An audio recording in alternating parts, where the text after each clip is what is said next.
Hoy vamos con una crítica rápida, con una película que no dejó indiferente a nadie en el último Festival de Cannes, por su escena del vómito y por la temática en cuestión. Y que curiosamente en el mismo Festival de Cannes competía con una película con una escena de más de 10 minutos de vómitos intercalados y sobreexplotados, y que encima ganaría este evento, y sería El Triángulo de la Tristeza de Ruben Östlund. Una película un poco delicada y con una crítica social muy punzante, y que contrasta a su vez con su estética. Y que en apariencia es todo muy básico, pero conviven con diferentes capas muy afiladas que quedan en entredicho. En definitiva, es un conjunto de buenas y malas decisiones.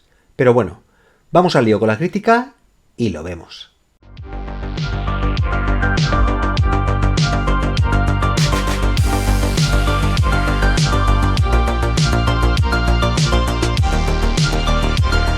No os negaré que es una película provocadora y que en ocasiones cruza los límites en torno a esa temática que es la alimentación, en los cuales me he sentido incómodo. Así que todo lo que ha decidido la realizadora, sea bueno o malo, está presente. Pero, ¿quién es Jessica Hausner? Directora, productora y guionista austríaca. Jessica Hausner es hija del pintor de realismo fantástico vienés Rudolf Hausner y hermana de la pintora Xenia Hausner. Y es una figura muy presente en el Festival de Cannes, desde el año 2001, con su película Lovely Rita. Más tarde, en el 2004, presentaría Hotel. En el 2009 llegaría Lourdes, mientras que en el 2014, Amor Fou. Y hace pocos años realizaría su primera película en habla inglesa, Little Joe, en el 2019. Así que Club Zero es la segunda película en inglés de la realizadora. Una opción que no podía ser de otra manera, ya que la ubicación del filme es en un colegio internacional. La película nos presenta a Mrs. Novak, la nueva profesora de nutrición de la escuela, muy reconocida en el sector, que alentará a utilizar a sus alumnos la alimentación consciente, exponiéndoles que es el futuro para estar más sanos y una acción saludable para el medio ambiente y el capitalismo. Y bueno, la cosa se descontrola, pero lo tendréis que ver vosotros mismos.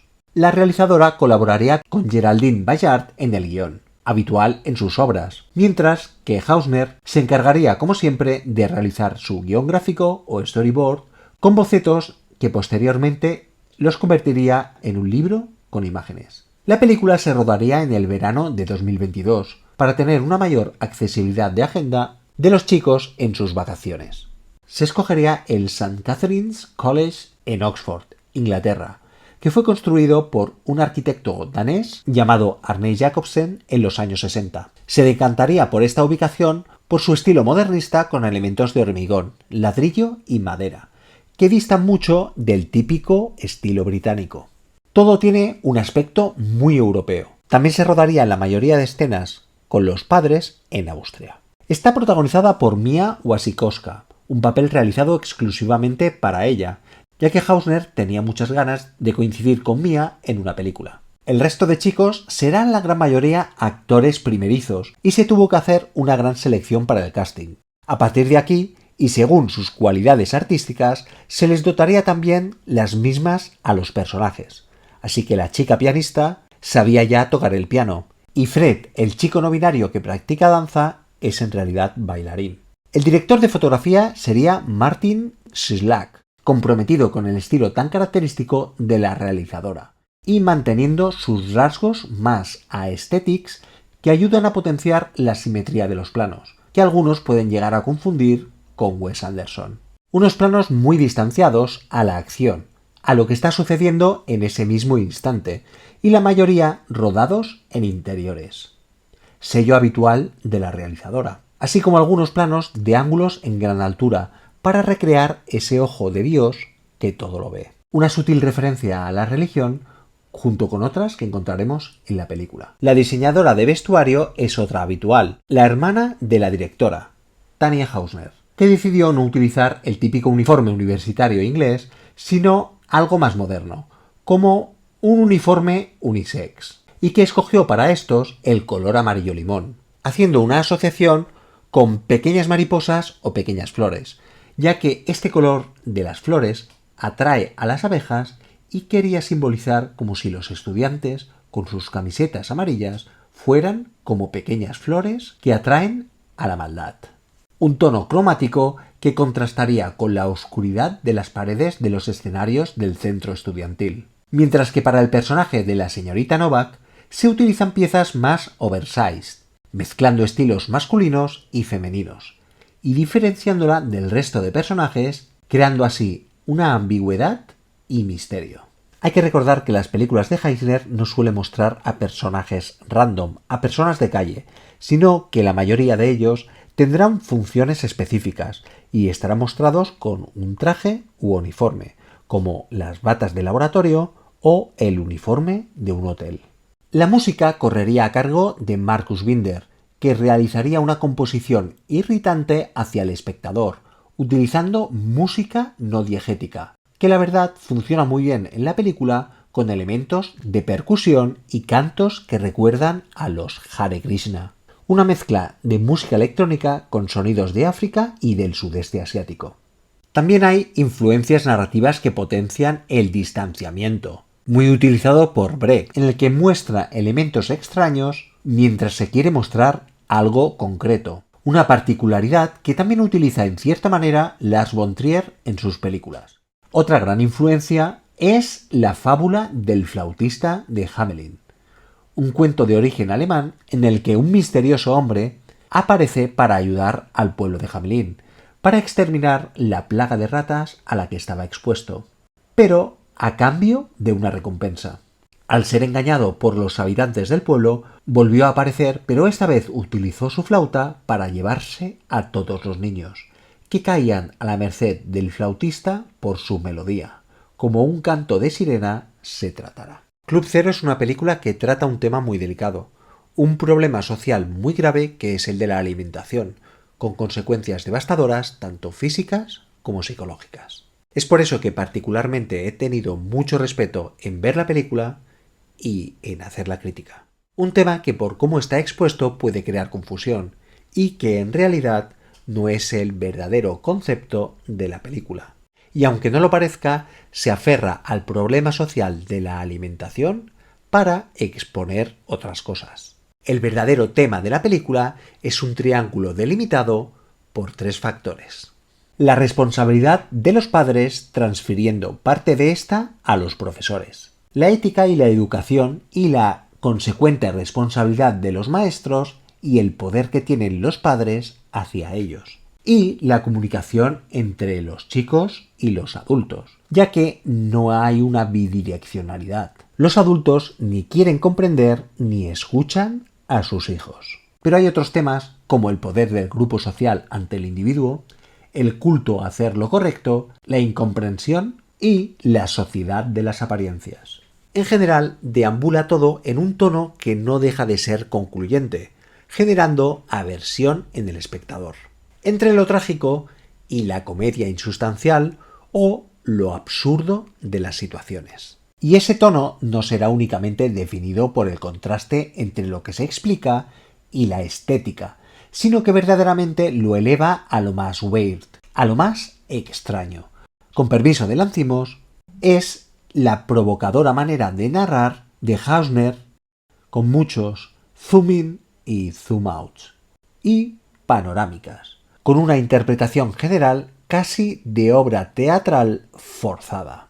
La realizadora juega continuamente con conceptos dispares, contrapuntos para provocar extrañeza e incomodidad a lo que estamos viendo. Los chicos escogen ese tipo de alimentación y posterior declaración en contra de la ingesta como una declaración política más. Podría haber sido cualquier otra cosa. Es el medio para llegar a los temas más complejos, aunque cargados de impacto. Hausner decide utilizar la alimentación y su parte consciente porque es un tema muy provocador, demasiado enraizado en la gente y sobre todo fundamental, rutinario y un rito diario, así como un elemento para socializar y de comunión entre amigos y familia. Es algo que no podemos dejar de hacerlo, como el dormir o el respirar. Y con estos temas me viene a la mente una novela muy interesante llamada Mendigos de España, en la que se relata una distopía en la que hay gente que no duerme. Estos serán más longevos, más inteligentes y podrán aprovechar más el tiempo, siendo las personas durmientes los nuevos mendigos. Una separación de estatus social entre durmientes e insomnes. Y en parte la película también tiene cierto aire distópico, con esa atemporalidad, pero descarta cualquier tono de ciencia ficción, para aferrarse demasiado en la realidad.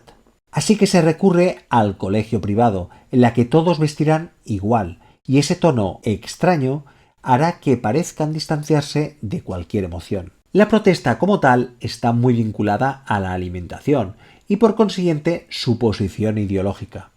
Hemos visto muchas veces que la gente recurre a la huelga de hambre para manifestar su negación a algo.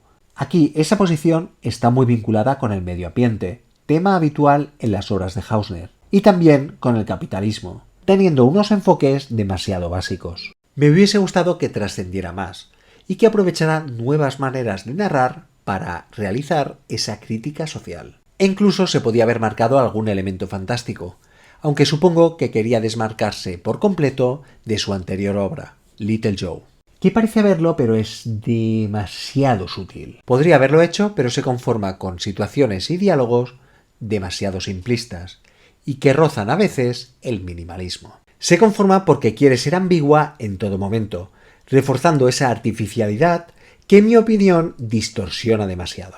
Y esa ambigüedad es la que le castigó en Cannes y la definió como una película incómoda, con críticas muy básicas hacia la alimentación, que aquí se presenta como un gran tabú social y va en contra de lo políticamente correcto. Pero aun estando presente todo esto, creo que lo tendría que haber realizado de otra manera, ya que cae en la reiteración y en el tedio en ocasiones. Malas decisiones, a mi parecer, que la hacen empequeñecer, pudiendo haber sido toda una revolución de la polaridad y podía haber dejado sobre la mesa nuevos enfoques. Una lástima, ya que al final todo queda en el recuerdo, menos los sutiles conceptos de la interpretación de Mia Wasikowska, teniendo unos vacíos narrativos que, nos gusten o no, definen demasiado a la película, hacia extremos más negativos. Por otro lado, me han gustado enfoques como lo expuesto que pueden estar los jóvenes a la persuasión, la manipulación y el carácter religioso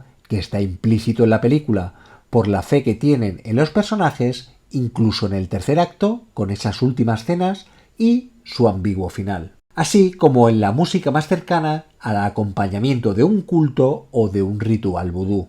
También otras críticas como la diferencia de jerarquías y estatus sociales. Aquí vemos la diferencia entre los diferentes padres, así como el personaje de la criada, que no tendrá ningún diálogo y será una muda observadora de lo que está sucediendo. Vamos, como el espectador. Supongo que acaba impregnándose ese miedo al futuro incierto y desalentador que tienen los más jóvenes. Y es que en realidad muchos y muchas quieren formar parte de un club cero, pasando por ser víctimas de un culto o de un movimiento que esté de actualidad, para intentar salvar al mundo. Pero no hay que olvidar que también se hace para destacar, para diferenciarse y ser alguien. Y además, para tener la razón ante el resto.